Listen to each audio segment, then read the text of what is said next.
Baik, aku akan datang. Itu adalah pesan balasan dari Leo. Singkat, padat dan jelas. Saat ini Leo masih berada di rumah Pak Harun. Leo dan anak-anaknya baru pulang lewat asar dari rumah Pak Harun. Sebelum pulang, Anissa mengatakan sesuatu kepada Leo. Aku tahu, aku sangat jauh dari kriteria wanita yang Mas Leo suka, tapi percayalah, aku akan menjadi istri yang baik untuk Mas Leo. Aku juga akan menjadi ibu yang baik untuk anak-anak Mas Leo, ucapnya dengan tatapan mata lurus ke arah Leo. Leo balas menatapnya sekilas, lalu memalingkan wajah sambil menghembuskan nafas dalam. Dia menjadi semakin bingung sekarang. Leo menatap balik Anissa dengan tatapan penuh kebingungan. "Nisa, aku..." Belum selesai Leo berkata, Anissa sudah menyela. "Izinkan aku membuktikan kalau aku pantas menjadi istri Mas Leo," ucapnya.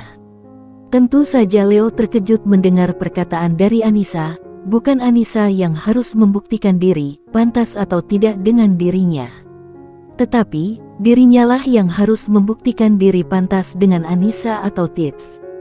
Dia sadar siapa dirinya, pria yang punya masa lalu buruk yang tak pantas dibanggakan. "Kamu ada-ada saja, Nisa, kenapa bicara seperti itu?" Leo menggelengkan kepalanya dengan seulas senyuman tipis. Tangannya terulur, lalu mengusap puncak kepala Anissa dengan gemas. Yang sontak perlakuan Leo itu membuat Anissa tertegun. Lalu dia menundukkan wajah. Ini adalah pertama kali untuknya.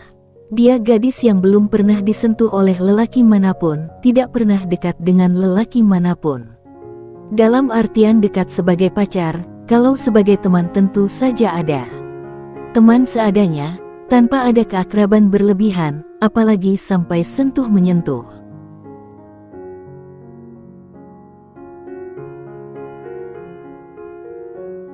Melihat raut malu-malu dan canggung Anissa, Leo terkekeh. "Dasar anak kecil, aku pulang dulu ya." Setelah pamit, Leo pun melangkahkan kaki menuju motornya. Setelah memastikan kedua anaknya duduk dengan benar di atas motor, dia pun kemudian pulang. Anissa tersenyum menatap kepergian Leo. Dia tak lupa, sebelum motor Leo melaju tadi dia melambaikan tangan kepada kedua anak Leo. "Kamu bahagia?" Itu adalah suara Pak Harun, yang ternyata sudah ada di belakang Anissa. Dengan tersenyum malu-malu Anissa mengangguk. Sementara di perjalanan, Risa dan Rafa terus saja berceloteh ria. Mereka menceritakan serunya main di rumah Pak Harun. "Kakek Harun baik banget ya Papa," ujar Risa dengan penuh semangat. "Iya," jawab Leo setengah berteriak. Karena mengobrol di atas motor membuat suara mereka seolah hilang tertiup angin. "Aku suka Mama Nisa, dia baik banget," celoteh Risa dengan riang. Tentu saja, hal itu membuat Leo sangat terkejut mendengarnya. Leo sampai menepikan motor, lalu bertanya kepada Risa. "Kenapa Risa manggil Tante Nisa dengan sebutan Mama? Apa nggak takut nantinya Tante Nisa marah?" tanya Leo dengan lembut, namun syarat dengan rasa heran. Risa menggelengkan kepala dengan wajah polosnya, dia pun menjawab, Nggak takut marah. Kan Mama Nisa sendiri yang bilang." Kata Mama Nisa, "Mulai sekarang, Risa juga Rafa harus memanggil Mama." Leo mengembuskan napas pelan, rupanya Anissa serius dengan perkataannya. Dia jadi tak habis pikir, kenapa wanita itu seperti itu, padahal baru kali ini mereka bertemu.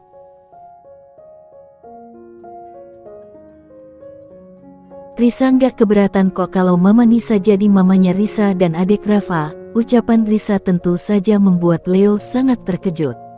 "Kamu ini ya, waktu itu kamu bilang mau Tante Mala yang menjadi bundanya Risa. Tapi sekarang malah bilang mau Tante Nisa yang jadi mamanya Risa." Leo pun terkekeh. Risa hanya menanggapi dengan senyuman malu-malu, khas anak kecil. Anak kecil seperti Risa memang belum teguh pendirian. Lihat saja Risa, dulu dia bilang begitu dan sekarang bilang begini. Setelah berbicara sebentar, Leo pun kembali melajukan motornya dan melanjutkan perjalanan pulang. Tanpa terasa, waktu begitu cepat berlalu. Malam pun akhirnya tiba. Leo jadi teringat dengan janjinya kepada Mala. kalau dia akan datang menemui kedua orang tuanya saat ini. Tak seperti biasanya, Risa dan Rafa sudah terlelap jam segini. Leo melihat ke arah jam berbentuk bundar yang menempel di dinding kamarnya. Waktu menunjukkan jam 8 malam. Leo menimbang-nimbang, apakah akan jadi pergi ke rumah Mala atau tidak. Dia merasa ragu. Hingga suara dering di ponselnya terdengar, dan setelah memeriksanya, ternyata itu adalah pesan dari Mala. Setelah menghembuskan nafas pelan, Leo pun segera menerima panggilan itu. "Mas Leo, kemana aja? Kenapa belum datang juga? Ayah dan ibu udah nungguin dari tadi loh," terdengar suara Mala yang merajuk dari balik telepon. Hal itu tentu saja membuat Leo tak tenang, dan merasa tak enak hati. Iya, baiklah. Aku akan segera pergi ke sana sekarang." Kemudian tanpa berbasa-basi, dia segera menutup panggilan dari Mala. Dari rumahnya, Mala mendesah kesal. Karena Leo menutup panggilan tanpa pamit, dia jadi gelisah, takut salah paham. Dia sudah percaya diri kalau Leo juga menyukainya. Takut kalau kenyataannya salah, Leo tak menyukainya. Mala jadi gelisah atas pemikirannya sendiri. Sementara itu, Leo pergi ke rumah tetangga sebelah untuk menitipkan kedua anaknya yang sudah terlelap.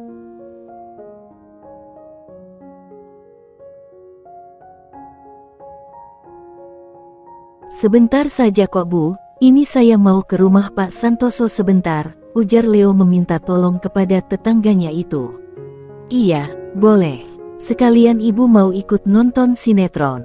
Soalnya di rumah, bapaknya anak-anak lagi nonton main bola, jadi berantem deh karena rebutan TV," keke ibu itu. Leo hanya tersenyum mendengarnya. Kemudian dia pamit, sedangkan tetangganya itu duduk sambil asyik nonton TV. Toh kedua anak Leo sudah tidur dengan nyenyak.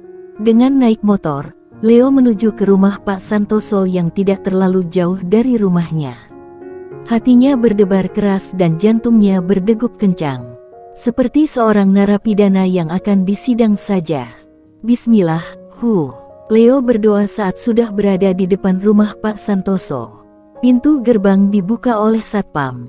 Di sana, tampak Mala berdiri menyambutnya di depan pintu utama. Dia terlihat cantik dengan balutan gamis warna Milo yang dipadukan dengan kerudung warna hitamnya. Bibir tipisnya dipoles dengan lip tint warna merah muda, wajah lembutnya semakin tampak mempesona saja. Glek, susah payah Leo menelan selaiva, begitu terpesona dengan aura yang dipancarkan oleh wanita itu. Wanita lembut keibuan yang katanya mencintai dirinya, rasanya seperti ada ribuan kupu-kupu yang sedang berterbangan di dalam taman bunga di dalam sudut hatinya. "Cantik banget," gumamnya pelan.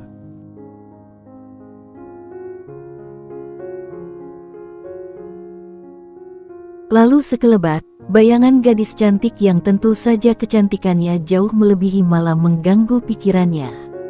Wanita cantik yang cuek dengan senyuman lebar dan tatapan sinisnya, dia seolah sedang memelototinya. "Apa-apaan ini?" gumam Leo kesal sendiri, bayangan Anissa sudah mengganggunya ketika sedang terpesona akan kecantikan Mala.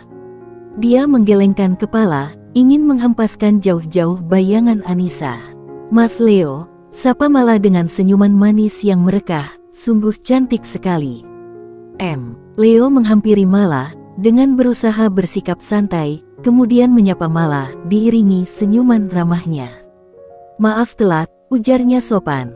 Mala tersenyum. "Tak masalah," sahutnya. "Anak-anak mana?